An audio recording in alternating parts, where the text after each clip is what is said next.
Now, item 8, Council Annual Report for the year ended 30th of June 25. Before I hand over to staff, I'd just like to say a couple of words.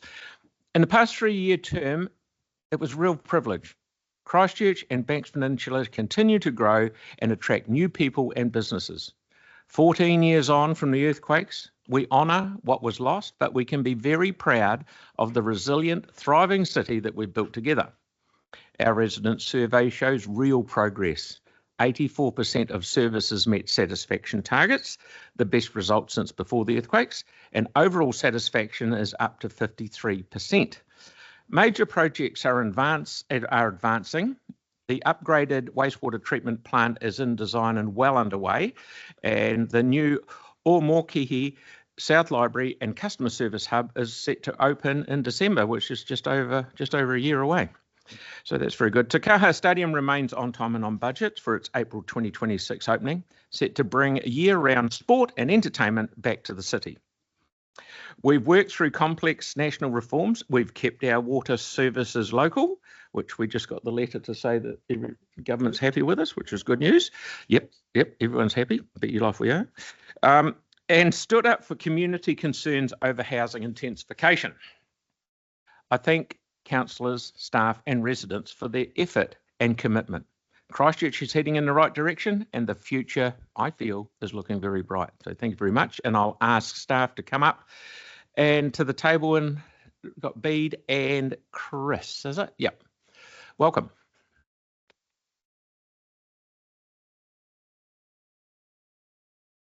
Ata Maria, your worship and councillors, thank you very much, and thank you for the introduction. We appreciate you reconvening. Today is the last day we can adopt within the statutory time frame, so it is important. This is the work of many people, and so I'll hand over to Chris Walther, the Council's Group Financial Controller. He is the one who has led the work for the compilation of this report. Thank you. Morning, everyone. Before we move to the paper, I want to begin by acknowledging what the annual report represents. It is the formal record of how Council has performed over the past financial year, a comprehensive reflection of what we have achieved, how we have measured up against our goals, how we have managed our finances, and how we have delivered to our community. It provides transparency and accountability to the people of Christchurch and forms an important part of our statutory obligations under the Local Government Act. This document is the result of significant collaboration across the organisation. Preparing the annual reports is not a simple task. It involves hundreds of contributors across every group of activities, bringing together both performance and financial information in a single auditable record. I would like to also acknowledge the excellent collaboration with Audit New Zealand, in particular, the leadership of Chantal and Anna, the partner and main manager on the audit. Alongside the Audit and Risk Committee, their clear guidance, constructive challenge and feedback have been invaluable in ensuring the financial report meets the highest standards of accuracy and transparency. The annual report you see before you consists of 4 key components: the Council overview and achievements, the detailed group of activities, the financial statements, and the summary of information from our Council-controlled organisations. Together, these give a complete picture of Council's performance, finances, and stewardship of the public resources for the year ended 30th of June 2025. Audit New Zealand has confirmed that we will receive a modified audit opinion for 2025 year. The modification relates solely to a prior year performance measure for road smoothness, which has since been resolved. For the current year, the financial statements and performance information are fairly stated, with only an emphasis of matter included to highlight the inherent uncertainties with greenhouse gas emissions reporting. In short, this report confirms that the Council continues to operate on a sound financial footing with clear accountability for the results and continued improvements in performance reporting. Finally, again, I want to thank everyone involved for their professionalism and commitment into bringing this together. It is a strong reflection of the collective efforts across Council.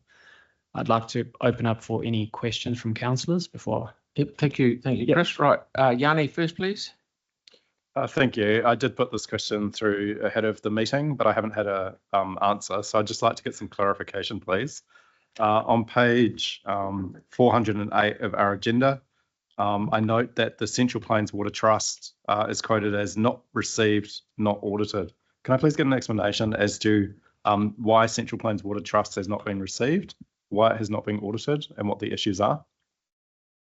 So through you, Mr. Mayor, the main issue with Central Plains, from our understanding, is that the performance information, there is an issue around that, and I'll let Audit New Zealand speak to that in their turn to stand up here and talk. From our side, we just understand it's performance information. It is a joint venture with Selwyn District Council. We have a similar situation with Ngāi and this building in terms of they drive the audits and they drive getting that information. So we have no control over getting that audit over the line or actually managing the accounting work around it, where some of our CCOs we manage in-house and some of the CCOs are managed by other CCO in-house accountants there. We have very little control over getting that over the line. So I'll let Audit New Zealand preferably answer that question in more detail. Okay, thank you. And just to be clear though, although it's not provided as part of the annual report, there's no statutory deadline or they're not in breach of any statutory obligations to report. Again, Audit New Zealand's better posed to actually answer that, but from my understanding, it doesn't affect us in any way. It's not a significant component of Council's group. If it were a significant component, then it causes an issue. But as it's classified as a non-significant component. Thank you, Chris. Any more questions? I did ask about the Mayor's Welfare Trust as well. In past annual reports, it has been called out around not being audited. I couldn't see in here where there's reference to that, but it would be good to get an update just to understand what's happening in that space. Thank you. So we can give you an update offline in more detail, but the basics of it are 2023, there's been an issue with an accrual, and that's obviously caused a knock-on effect. From my understanding, until 2024 and 2025 are perfectly fine, and we're happy to sign off. The problem is it's a domino effect. If we don't sign off 23s, we can't sign off 24 and 25 first. It's just a statutory rule. So unfortunately, because of that, we're sitting with those unaudited years, but we are aiming to provide that in, I think it's November. Yeah, November. Thank you. Thank you. And the final question from me, and again, I put all of these ahead of the meeting today, just so people are clear. I'm not just raising new things today that staff are not aware of, but I haven't had any responses, so I'm just raising it again. I did ask if we could get an update on the remuneration of the council companies now that the annual reports have been produced. So in the past, I've been told in terms of CE remuneration for our companies that happens as part of the annual reporting process. We have our annual report today. Is it possible to get an understanding of when that information will be provided?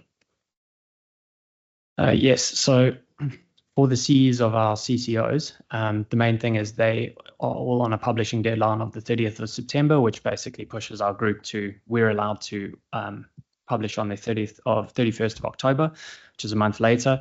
So we can collate that information for you, but it's not in the actual accounts because it's not required by the Local Government Act to be disclosed. Only the CE remuneration and the other remuneration notes you've seen before you are required. So that's not part of the group reporting or the parent reporting for council, but we can get that information to you. It just takes a bit longer to actually grab that from the CCOs. Thank you. I appreciate that. Thank you very much. Thank you, Chris. Good answers. Okay, so I would now thank you. I'd like to ask Bruce Robinson, the Chair of Audit and Risk Committee, and provide an overview of the committee's considerations. Good to see you again, Bruce. Good morning. And look, it's my first chance to see you, actually, since you've been sworn in last night. So congratulations to everybody on the success in the elections. It is a slightly different situation. Of course, the elections interrupted, in effect, our process to adopt the accounts. But I'm deeply appreciative of your support, Chris, for the work that the Risk Committee has done in reviewing these accounts. And I recognise that in the attachments that you have a set of, in effect, conditional recommendations from the committee that oversees your accountability to approve the draft report, sign the letter of rep, and receive the audit opinion. The committee, through me, has followed the progress since we last met on the 7th of October through until last night when we received confirmation of the nature of the opinion, the nature of the representations, and the fact that the annual report's not changing. So, Phil, my simple pleasure is to say that well done to Chris and his team, and indeed our auditors. You have got a good report that does account well for the last year for council. and the committee's recommendation that you adopt the annual report, you sign the letter of representation, and you receive today's opinion still stands. Thank you. Thank you very much. Are there any questions for Bruce? Yanni? Have we got a copy of the Audit New Zealand letter? Pass, I couldn't tell you, but it is available, I presume, be. Through you, Your Worship, we received it yesterday afternoon. It was forwarded on to the members of the Audit and Risk Management Committee quite well into last night's the evening last night, and we'll upload it onto the Big Tin Can following this meeting. We're being asked to approve it today, but we haven't seen it. The challenge is that the timing of its arrival made it very difficult for us to upload it. The letter, though, has been seen by the Audit and Risk Management Committee, and they are comfortable that it is in order for the Mayor and the CE to sign. Sorry, I think in the past we've actually had it distributed around so we can actually see it before we vote to approve it. This has been around audit. There's been workshops. There's been all sorts of things with audit and risk. It's been done to death, and I'm more than happy with where we're going. Sorry, I understand that. Yeah, but we've been asked to approve something that we haven't seen. Yanni, if it gives you some comfort, we all received it about 9:30 last night and read through it, and it was fine. So we've done a few of them in it, and auditor obviously comfortable as well. So there's nothing to worry about. Thank you. Right. Oh, that's $5. I would like to now welcome, thank you very much for your questions. Yeah, I would like to welcome Chantal and Anna from Audit New Zealand to provide an update on the audit process and the opinion. Welcome. Good to see you again.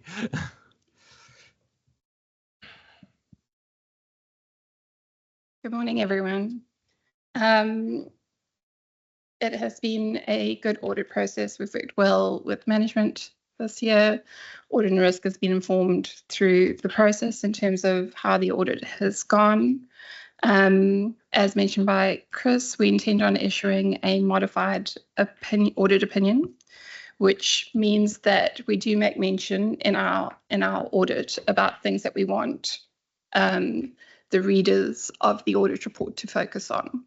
So when reading the annual report, an emphasis of matter, that's what it relates to. So the emphasis of matter that we've included is around the inherent uncertainties in the measurement of greenhouse gases. It's the first time that Council has received an emphasis of matter like that, but it's also the first time that Council has presented greenhouse gases within the annual report. There is also a qualification on the average quality of ride on sealed local road network, measured by smooth travel exposure relating to the prior year, which was a qualification that Council received last year. We are saying that the annual financial statements are unqualified in the current year, and that any misstatements that we found have been communicated to management, other than those that are clearly trivial, and the misstatements that have not been corrected and that are listed on the representation letter, we are satisfied are individually and collectively immaterial. I will talk to the ones that are included on the letter of representation so you understand what's there. In terms of the focus areas from the audit, one of our focus areas was around the carrying value of property, plant and equipment. There were 3 asset classes that were revalued this year. It was transportation, marine structures and artworks. Our focus was mainly around the transportation roading valuation. Marine structures and artworks had a trivial movement in terms of valuation movement and are not considered material classes. In terms of our focus, we identified, we reviewed the unit rates of the roading valuation, and we noted that some of the unit rates for various roading assets were different to the cost information as in current contracts within Council, and where there weren't any current contracts, we compared to other councils, and we found that the roading valuation could be understated by 93 million. That's not material at all. So it sounds like a big number, but it's not material at all. Your materiality for your assets is around $1 billion. It is just above trivial, and trivial is set at $70 million. So although it sounds like a big number, it's not in the general scheme of your asset valuation. We also worked through the disclosure that's been included for asset valuations, and we're comfortable with the disclosure that's been included. We also looked at the valuation of your equity investments in your council-controlled organisations. That resulted in a uplift of about $646 million in your parent financial statements. We worked through the valuation mainly around CCHL, which is done on a sum of parts valuation, and we are comfortable with the value that's been included. We worked through impairments, capitalisation costs, and recognition of completed assets. We were comfortable that council's impairments were appropriate, and that the recognition of completed assets the processes that were followed were appropriate. We did identify through the capitalisation of costs, which is similar to what was included in your letter of representation letter last year, although the value has come down significantly. The finance team has worked on identifying where those differences could arise, and we now have on the letter of rep a potential overstatement of approximately $3.3 to $9.3 million, which is about half of what was included in the letter of rep last year. We looked at group accounting and consolidation processes. We have noted inconsistencies in the valuation cycles for some classes of property, plant and equipment within the group, but we are satisfied that these do not have material impact on the financial statements. We've worked through greenhouse gas emissions reporting, and as I mentioned, it's the first time we reviewed it. Council currently reports its actual emissions a year in arrears, which is acceptable as it's the first year that reporting has taken place. However, we have made a recommendation to management that more timely reporting is done in the future. The significant risk that is inherent for every organisation is the risk of management override of internal controls. And what we do is we look at any significant adjustments that have happened within the accounts and the journal process. We did not identify any issues with that.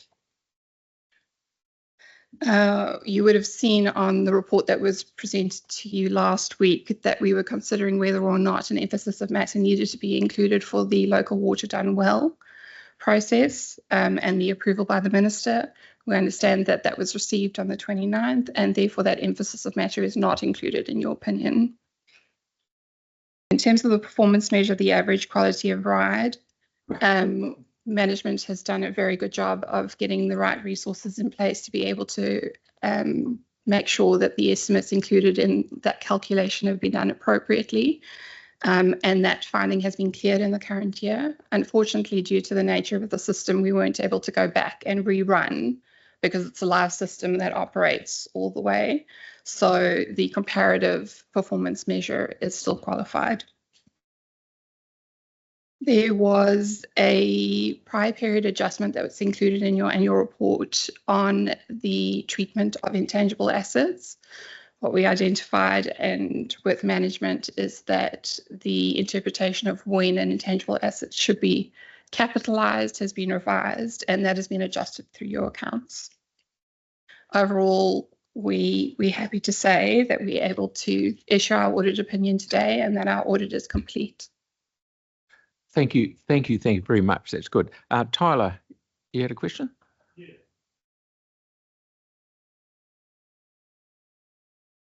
The right-hand one. Okay. There we go. Sweet. Just got one question. Just for clarification, back when you first talked about the transport asset portfolio, was the $93 million understated? Okay. Oh, that's cool. Thank you. All right. Is there any other questions for Audit New Zealand staff? Yanni, please. Yeah, thank you. And can I just acknowledge staff for circulating the letter of representation, the annual report, and yeah, the letter from the auditor. So thank you for circulating that. It's just useful to be able to read it and hear what you're saying. I just wanted to come back to the issue with Central Plains Water. Can someone just explain to me around what the statutory requirements are for them to be audited as a CCO versus where we're at I can try and explain to you. I'm not the appointed auditor of Central Plains Trust.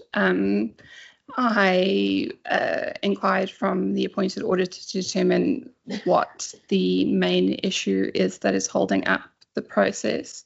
My understanding is that there is information outstanding from 2023 on the performance information within the trust that needs to be either provided or process followed to qualify. In terms of the statutory reporting obligations, I'm not sure what the status of that is, whether or not it's an exempt CCO or not, but there could well be sort of legislative breach, which would be included. Normally what happens is it's included as a sort of a self-confession within the annual report saying that that legislative deadline is breached. That's something that Audit New Zealand would pick up on and would say, actually, this is a breach. Absolutely. Right. But in this particular case, with this annual report, you're not saying that. Central Plains Trust is not a significant component of CCC and therefore has not had an impact in terms of us expressing an opinion on Christchurch City Council. Right. We have received the information that we need from a consolidation process perspective. And from our perspective, what we do for non-significant components is we do an analytical review where we compare prior performance against the performance in the current year to determine whether or not there's any anomalies. And we also do sort of a media search to determine whether or not there's anything that we need to take into account in terms of subsequent events. Okay, so thank you. And that's enough questions, Iani. We're not trying to draw holes in everyone. That's wonderful. And thank you for your work. It's brilliant. Now, are there any final questions for staff in general, please? Oops. Okay, so we will now move and adopt the annual report. I'm happy to move it and Jake is happy to second it. Is there any debate if anyone would like to say anything? This is brilliant. Yanni. Well, thank you for the work. I do want to acknowledge the significant work that Audit and Risk and Audit New Zealand have done in regards to the annual report. And I just wanted to commend the Mayor for drawing our attention to some of the highlights from the year, although I do note he didn't mention Parakori. So I look forward to understanding more about that in due course. But, you know, I think the report does reflect on all the incredible services we provide to our community and the things that we do. And I just wanted to acknowledge the massive amount of work that we're doing. And as I did say last night when we were sworn in, you know, like it's pretty incredible as the Mayor has reflected 15 years after the September 2010 earthquake. It's pretty incredible the state of where the city is at. And although, yes, there's a small thing in terms of the rating valuation, it's pretty phenomenal, really, effort to be in the state that we're in today with the accounts where we've got with what we've been through. So I just wanted to acknowledge all the hard work that everyone's done. You know, I think it's really important to recognise that. Thank you. Brilliant. Thank you for that. So we will finish debate. So I'll put that motion. All those in favour? Aye. Against? Thank you very much. That is carried. See you next year.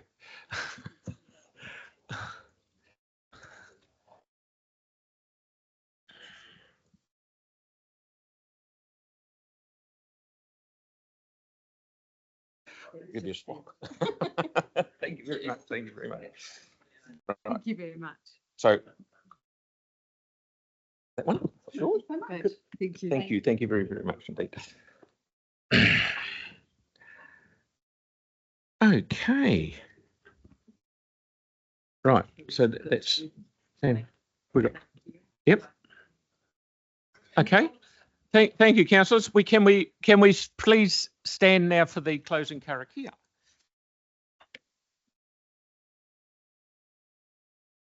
Kia hiri, ki tapu, kia wata, ti tiara, kia tūriki, wakataka ai, kia tūriki, wakataka ai, hooray, hooray, hi, yay. Thank you very much. The meeting is now closed.